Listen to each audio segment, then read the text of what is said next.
waxaan booqannay dugsigan aad nala aragteen carruurta dhigata ee agoonta ah iyo qaarka danyarta ah 90% sida noogu sheegana inay agoon yihiin marka daawadayaasheenna walaalaha daawan doona dal iyo dibadba sida aad maqasheen wuxuu ku socdaa dad annagoo kala ah muxsiniin ah adigoo kala ah marka hadba qof walba intuu ka qayb qaadan kara ka qayb qaata Allah idin barakeeyo khaasatan waxa inoo muuqda halkan waa bangiyadooda kan waa Salaam Bank saad arkaysaan Salaam Bank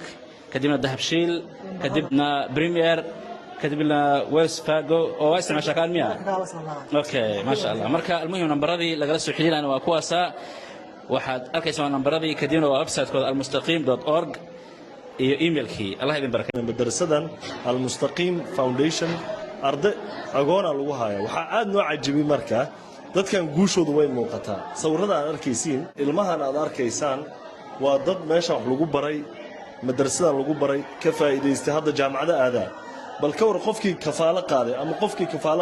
qofkii maalin wax taray maanta suu dareemaa iska ilow maalintii qiyaamaha suu dareemaa qofkaas agoon kafaalo qaaday marka waxaan leenahay ilmaha yaryarka ah